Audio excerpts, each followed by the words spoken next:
మహిళా సంఘాలు, అదేవిధంగా దళిత సంఘాలు, అన్ని ప్రజా సంఘాలు, హక్కుల సంఘాలు అన్నింటితో కూడా కలిసి ఈరోజు మౌనిక కుటుంబ సభ్యులతో ఈరోజు పత్రికా విలేకరుల సమావేశాన్ని ఏర్పాటు చేయడం జరిగింది.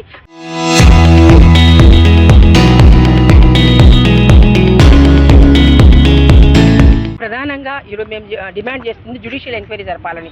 ఎందుకని మేము జ్యుడిషియల్ ఎంక్వైరీ జరపాలని మేము కోరుకుంటున్నామంటే, మొన్న ఏసీపీ గారు ఇన్వెస్టిగేషన్ అయిపోతుంది అంటే పూర్తిగా కంప్లీట్ కాకుండానే ఇన్వెస్టిగేషన్లో ఉన్నాము అని చెప్తూ ఒక ప్రెస్ మీట్ ఏర్పాటు చేశారు. దాంట్లో ఇంకా పూర్తి కాలేదు, మాకు టెక్నికల్ ఎవిడెన్స్ అంతా ఇంకా కోఆర్డినేట్ చేసుకోవాల్సిన అవసరం ఉన్నది, తర్వాత నిర్ధారిస్తాం అంటూనే మరొక పక్క నేరస్తుడు ఏదైతే చెప్పారో దాన్ని జరిగినట్లుగా యాసిడ్గా ఆయన మాట్లాడుతున్నారు. ముక్కు నోరు మూసేస్తే చనిపోదా, అదేవిధంగా ఆమె ఐడి కార్డు కోసం గొడవ పడ్డారు, పెనుగులాడారు కాబట్టి అరవద్దని చెప్పేసి అన్నాడు, నోరు మూసాడు, అందుకని చనిపోయింది. ఆయన ఒక మాట అన్నాడు, బేసిక్ అతనేం నేరస్తుడేం కాదండి అన్నాడు. ఇంత రేరెస్ట్ రేర్ కేసుగా ఇంత క్రూరంగా ఈ జరిగిన సంబంధించిన ఇన్సిడెంట్ని అతనేం నేరస్తుడేమి కాదండి, ఇట్లాగా క్షణికావేశంలో జరిగింది, అదేవిధంగా ఎట్లా డిస్పోజ్ చేయాలో అర్థం కాక ఈ విషయాలన్నీ కూడా బయటికి రావడం జరిగిందని చెప్పేసి మాట్లాడారు. అయితే అతను అంతా వ్యవహరించడమే కాకుండా సాక్ష్యాన్ని మాఫీ చేసే విధంగా ఇక్కడ నుంచి అమ్మాయి తలని చేతులను తీసుకొని వెళ్ళి ధారపాలెంలో దహనం చేయడానికి ప్రయత్నం చేయడం, రాత్రిపూట అంటే పగలే సామూహికంగానే వెళ్ళడానికి భయపడే ప్రాంతంలో రాత్రిపూట అతను ప్లాన్డ్గా తీసుకెళ్లి తగలబెట్టిన వ్యక్తి తను భయపడ్డాడని అందుకని వేరే వాళ్ళకి చెప్పారనే చెప్తున్నారు. ఇంకా చాలా ఉన్నాయి దానికి సంబంధించి చాలా అనుమానించేది. అతను తనంతటాలుగా సరెండర్ అయితే వాళ్ళు పగలగొట్టాల్సిన అవసరం ఏముంది, వాళ్ళు తలుపులు పగలగొట్టి మేము వెళ్ళాము లోపల మేమంతా చూసామని అంటున్నారు. మరి సరెండర్ అయిన తర్వాత ఆ తలుపులు బద్దలు కొట్టి లోపలికి వెళ్ళాల్సినంత అవసరం ఏమి ఉండదు. కాకపోతే మరి ఇవన్నీ కూడా ఏం జరిగి అనేక అనుమానాలను తావిచ్చే విధంగా దర్యాప్తు వ్యవస్థ అనేక వచ్చిన ప్రశ్నలన్నిటికీ సమాధానాలు దొరికే విధంగా పారదర్శకంగా దర్యాప్తు వ్యవస్థ యొక్క విషయాలు ఉండాలి. ఆ విధంగా కాకుండా అనేక సంబంధించిన అతను నేరస్తుడు ఏదైతే చెప్తున్నాడో రీకన్స్ట్రక్షన్లో భాగంగా నేరము సంబంధించింది ఎట్లా జరిగింది అని చెప్పేసి రీకన్స్ట్రక్షన్లో భాగంగా ఇలా చేశాను అలా చేశానని అతను చెప్తున్న కథనం ఏదైతే ఉందో, ఒకళ్ళు ఉన్నారో ఇద్దరు ఉన్నారో, నేరస్థలం అవునో కాదో, ఏం జరిగిందో అంతకుముందు ఏం జరిగిందో, ఒక విక్టిమ్ బ్లేమింగ్ అనేది మొత్తం కూడా సమాజంలో జరగకూడదు. ఒక నేరస్తుడు అతను జరిగినప్పుడు నేరస్తురాలుగా ఈమెను ముద్రించే పరిస్థితి అనేది జరుగుతూ ఉంది. కాబట్టి విక్టిమ్ బ్లేమింగ్ ఏదైతే ఉందో, దళిత మహిళగా ఆమె ఉన్నది, అదేవిధంగా ఈరోజు పేద మహిళలుగా ఉన్న వాళ్ళకి సంబంధించిన మీద ఇట్లాగా బ్లేమింగ్ చేయడము, ఈ నేరము జరగడానికి కారణము ఆమె ప్రవర్తన ఈ విధంగా జరగడానికి కారణమైంది అని ఒక రకమైన సామాజిక ఆమోదాన్ని పొందడానికి ఏదైతే నేరస్తులు వాళ్ళంతా ప్రయత్నం చేస్తున్నారో అట్లాంటి ప్రయత్నానికి నా సామాజిక ఆమోదం అనేది ఇవ్వడం సరికాదు. ఆ విధంగా ఆలోచించవద్దని ప్రజలు మేము విజ్ఞప్తి చేస్తున్నాము. నేరాన్ని నేరంగా చూడాలి. ఈ నేరం ఎందుకు చేశారంటే అని చెప్పుకున్నా ఏ కారణమైనా కూడా సమర్థనీయమైనది కాదు. అట్లాంటి సమర్థన ఇవ్వద్దని, అదేవిధంగా దర్యాప్తు సంబంధించిన అంశాలు ఏదైతే ఉన్నాయో ఈ అంశాల్లో కూడా బేసిక్గా ఏసీపీ గారు అతనేం నేరస్తుడేమి కాదండి అని చెప్పేసి మాట్లాడింది అనేక అనుమానాలకు తావిచ్చే విధంగా ఉంది. కావున మేము జ్యుడిషియల్ ఎంక్వైరీకి డిమాండ్ చేస్తున్నాం ఈరోజు ఇక్కడ వచ్చిన ప్రజా సంఘాలందరం కూడా. కాబట్టి జ్యుడిషియల్ ఎంక్వైరీ జరపాలని మా ప్రధానమైన డిమాండ్ ప్రభుత్వాన్ని మేము కోరుతున్నాం. సిహెచ్ సుమిత్ర, ఐద్వా కందుటపాలెం జోన్ సెక్రటరీని మాట్లాడుతున్నాను. ఐద్వా మౌనిక సంబంధించిన సంఘటన చాలా దురదృష్టకరమైనది. అసలు అమ్మాయిలు అసలు మనుషులు ఎవరైనా సరే జీవించే హక్కు రాజ్యాంగం కల్పించింది. అసలు చంపే హక్కు ఎవరిచ్చారు, ఎవరు ఇవ్వలేదు. కానీ ప్రభుత్వాలు కానివ్వండి, లేదా అధికారులు కానివ్వండి, పోలీసు యంత్రాంగం కానివ్వండి సరైన పద్ధతిలో సరైన విధంగా వ్యవహరించకపోవడం వల్ల ఇలాంటి సంఘటనలు ప్రతి చోట అలా రిపీట్ అవుతూనే ఉన్నాయి, ఎక్కువ జరుగుతున్నాయి. ఒకళ్ళని చూసి ఒకళ్ళు ఇంకా ఎలా చేస్తే బాగుంటుందో అని చెప్పేసి యూట్యూబ్లు కానివ్వండి, సాంకేతికంగా ఏవైతే ఉన్నాయో వనరులు వాటిని ఉపయోగించుకొని ఆడవాళ్ళని కానివ్వండి, పిల్లల్ని కానివ్వండి, మొత్తం సమాజంలో ఉన్నటువంటి పెడధోరణులు ఏవైతే ఉన్నాయో అవన్నీ విశృంఖలంగా ఇప్పుడు ఉన్నాయి. వాటిని సావర్కర్ చెప్తాడు ఏమని రేపులు చేయండి, హత్యలు చేయండి, ఆ విధంగా మీరు మనం అధికారంలో ఉన్నాం కాబట్టి అందరినీ భయభ్రాంతులకు గురి చేయండి అని చెప్పేసి ఒక బీజేపీ నాయకుడే పిలిపించిన తర్వాత మిగిలిన వాళ్ళందరూ ఎలా ప్రవర్తిస్తారు? మనం ఏదైతే రాజ్యాంగం కల్పించిన జీవించే హక్కు కల్పించిందో దాన్ని అమలు చేయకుండా ఏది జరిగినా సరే నీరుగార్చే పద్ధతి దర్యాప్తులు జరిగినప్పుడు కానివ్వండి, దర్యాప్తు అయిపోయిన తర్వాత కానివ్వండి, వాటిని నీరుగార్చే పద్ధతిలో ప్రభుత్వాలు అధికారాలు అక్కడ దర్యాప్తు జరిగిన సంఘటనలు కనిపిస్తున్నాయి. కాబట్టి ఆ విధంగా కాకుండా మౌనిక విషయంలో ఏం జరిగింది ఏంటి సమగ్రమైనటువంటి విచారణ జరిపి అతని మీద సరైన కఠినమైనటువంటి శిక్ష విధించాలని చెప్పేసి ఐద్వా విశాఖ జిల్లా కమిటీగా డిమాండ్ చేస్తున్నాం.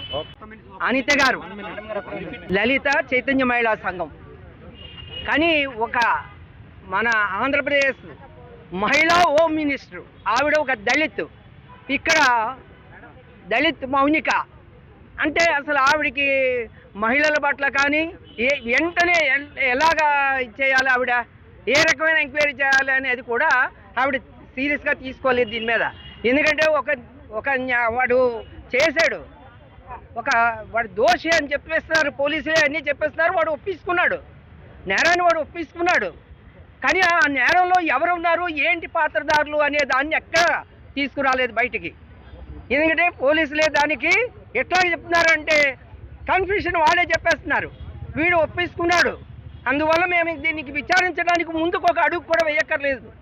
డేటింగ్ యాప్స్ అని ప్రభుత్వాలు ఇప్పుడేం చేస్తున్నాయండి, డేటింగ్ యాప్స్ అన్నీ కూడా ప్రమాదకరమైనవని వాళ్ళకి తెలియవా?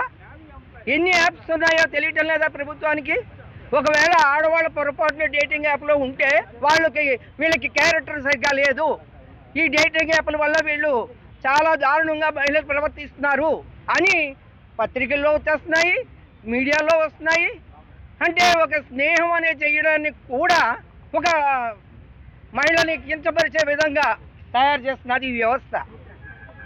ఇది దీనివల్లే కాదండి, ఆ అమ్మాయి తప్పు చేసిందా లేదా అవన్నీ విచారణ కాదు. అసలు చంపడం హక్కు ఎవరు ఇచ్చారు? చంపడం అనేది ఒక అన్యాయం. మనిషికి బతికే హక్కు ఉండాలి, జీవించే హక్కు కోసం పోరాడుతున్న ఈ కాలంలో ఒక పక్క చూస్తున్నాం మనం ఎంతమంది ఆదివాసీలు, ఎంతమంది దళిత మహిళలు, ఇదే ఒక సామాజిక వర్గంలో ఒక మహిళగా జరిగితే ఈరోజు దేశవ్యాప్తంగా రాష్ట్ర వ్యాప్తంగా ఉండే మంత్రులు కూడా వచ్చేసి రోడ్ల మీదకి వచ్చి దండాలు కానీ చేస్తూ ఉంటారు. మనం చూస్తాం 24 గంటల్లో ఒక గంజాయి కేసులో వాడు ఒక ఎమ్మెల్యే కొడుకు బయటకు వచ్చేసాడు. అంటే వాడికి ఒక న్యాయం, ఇక్కడ మౌనికకు ఒక న్యాయం. న్యాయ వ్యవస్థ కూడా కొనేశారు, ఈ ప్రభుత్వాలు న్యాయ వ్యవస్థ కూడా కొనేశారు. ఇప్పుడు ఈరోజు ఈ మౌనిక విషయంలో జరిగిన వాడికి తెలుగుదేశం నాయకులు ఎవరో సపోర్ట్ ఉన్నారని కూడా మీడియా ద్వారా వింటున్నాం. కానీ దళిత మహిళకి ఎందుకంటే ఒక సామాజిక వర్గంలో మహిళలకు అన్యాయం జరిగితే ఎవ్వరూ ముందుకు రారు. ఎందుకంటే ఆమె క్యారెక్టర్ మీద వేసేస్తారు. బురద జల్లడం అనేది చాలా సులువు. ఆడవాళ్ళ మీద బురద జల్లడం చాలా వేరం జల్లేస్తారు.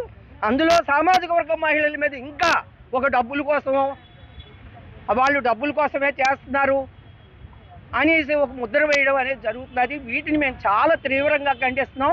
ఈ విషయంలో జ్యుడిషియల్ ఎంక్వైరీ వేయమని మేము ప్రభుత్వాన్ని డిమాండ్ చేస్తున్నాం. ఎందుకంటే నిజాలు బయటికి రావాలి. దీని వెనకాతలే ఎవరున్నారు ఇంకా కుట్రదారులు? ఆ కుట్రదారులు ఒక్కడే ఒప్పించుకున్నాడు నేనే చేశానని, కానీ దీని వెనకాతలే ఇంకెవరున్నారు అనేది జ్యుడిషియల్ ఎంక్వైరీ వేసి దీన్ని పూర్తిగా నిజ నిర్ధారణతో చేసి అన్నీ కూడా ఎంక్వైరీ చేసి వాడికి శిక్ష పడుతుందా అంటే ఈరోజు న్యాయ వ్యవస్థ శిక్ష పడుతుందా అనేది మనం చెప్పలేం.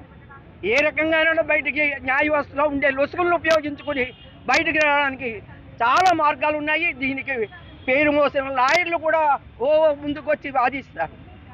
అందువల్ల మేము చెప్తున్నాం జ్యుడిషియల్ ఎంక్వైరీ చేసి నిజ నిర్ధారణ అన్ని బయటికి తేవాలని కోరుతున్నాం. అలాగే మౌనికి న్యాయం జరగాలని కోరుతున్నాం. జిల్లా కోర్టులో చేస్తున్నాను. అత్యంత దారుణంగా క్రూరంగా సమాజంలో జరుగుతున్న అన్ని అన్యాయాలకి ప్రతీకగానే ఈనాడు ఆ అమ్మాయిని అతను అట్లా చంపడం అనేది చాలా ఘోరమైన విషయం. అయితే అది ఇంకా దర్యాప్తు స్థితిలో ఉండగానే, ఇన్వెస్టిగేషన్ జరుగుతుండగానే దాని మీద ప్రెస్ మీట్లు పెట్టి పోలీస్ వైపు నుంచి ఇన్వెస్టిగేషన్ పూర్తిగా జరగకుండా తమ అభిప్రాయాలను చెప్పడం అనేది సహజ న్యాయ సూత్రాలకు పూర్తిగా విరుద్ధమైనది. అందుకని మేము న్యాయవాదులుగా ఈ అన్యాయమైన చర్యకి సరైన ఎంక్వైరీ జరిపించాలని, అయితే సమాజంలో ఏదో యాప్లని అవని ఇవని చాలా రకాల కారణాలు సమాజంలో సంక్షోభము ఆర్థికంగా కానీ రాజకీయంగా కానీ ఇలాంటి దారుణాలకి మనుషుల్ని ప్రేరేపిస్తున్నాయి. ఆ సమస్యలను కూడా పట్టించుకోకుండా కేవలం అందులో మహిళ అనగానే వెంటనే మహిళ చరిత్ర సరైనది కాదని, లేదా ఆమె ఎందుకు వెళ్లాల్సి వచ్చింది అక్కడికని, ఎలా సంబంధం పెట్టుకుందని ఇలాంటి చరిత్ర వక్రీకరణలు కాకుండా న్యాయ విచారణ జరిపించాలని, ఆ తల్లిదండ్రులకి న్యాయం జరిపించాలని మేము డిమాండ్ చేస్తున్నాం.